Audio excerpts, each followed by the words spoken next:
Les membres du Conseil chrétien devant le président du CIFD-2H et ses collaborateurs ce mardi 22 juillet 2025 à Lomé. Au menu de cette rencontre, la présentation de leur projet aux hommes de Dieu. Nous sommes là dans le cadre d'un projet qui vise à contribuer au développement holistique de l'homme. Nous voulons mettre en place des structures qui permettent de prendre en charge l'être humain dans sa globalité, dans son intégralité, les besoins fondamentaux bien sûr de l'être humain, tant sur le plan spirituel, moral, physique, économique et social.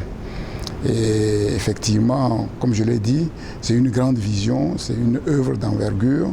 Et aujourd'hui, c'est la première pierre que nous voulons poser, par la grâce de Dieu. Et cette grande vision du Centre international de vie et de développement holistique de l'homme, CIFD-2H, se décline sur plusieurs axes. Les trois grands axes de notre projet visent premièrement à mettre en place des structures au niveau de l'Église, au niveau spirituel, qui nous permettent de revenir aux fondamentaux de la vie chrétienne, parce que nous voyons qu'au jour d'aujourd'hui, l'Église est menacée par un certain nombre de fléaux, dont le syncrétisme, l'apostasie, l'idolâtrie. Et le deuxième grand axe, c'est en fait d'apporter une contribution, un soutien au niveau politique, au travers de la prière notamment, et au travers des actions qui permettent de conscientiser le politique par rapport au fait que les autorités sont instituées de Dieu. Parce qu'elles sont instituées de Dieu, si effectivement elles gouvernent selon les principes de Dieu, elles pourront conduire le peuple, la nation, dans des actions pour son bonheur et pour son bien. Le dernier axe vise à lutter contre la pauvreté à travers une conscientisation. Le troisième axe consiste à lutter contre la pauvreté, non pas dans le sens classique du terme, mais en conscientisant tout humain, les êtres humains, par rapport au fait que la pauvreté est avant tout une question de mentalité. Sur la terre, tous les êtres humains ont été dotés de talents par leur créateur. Malheureusement, beaucoup l'ignorent. Et ce qui fait accroître la pauvreté, c'est l'ignorance de ce fait, l'ignorance et la paresse.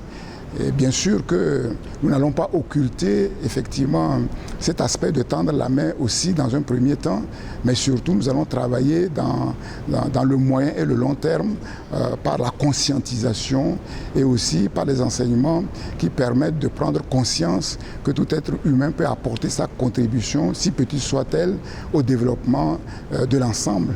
Après l'intervention du docteur Alain Nivis de la Guadeloupe sur le point de vue théologique par rapport à ce projet, les échanges et les discussions se sont poursuivis entre l'équipe du CIFD-2H et les participants.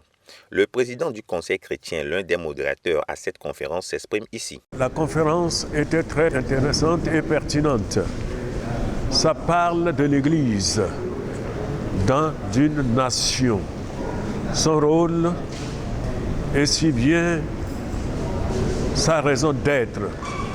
Et si bien que les sujets qui ont été décortiqués, c'est la vie de l'Église. Et l'Église parle de ses adeptes, de ses membres. Quelle est leur responsabilité dans la nation? Quel est leur rôle dans la nation?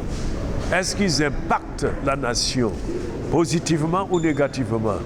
Nous avons diagnostiqué certains faits et nous voulons que les conférences vont continuer à sensibiliser les pasteurs, à sensibiliser les membres, que nous puissions comprendre, comme la Bible a dit que nous sommes le sel de la terre, que nous puissions vraiment être le vrai sel pour pouvoir impacter notre nation, pourquoi pas le monde entier. Organisée par le CIFD-2H, cette conférence marque le début de la matérialisation d'une grande vision chère à cette association.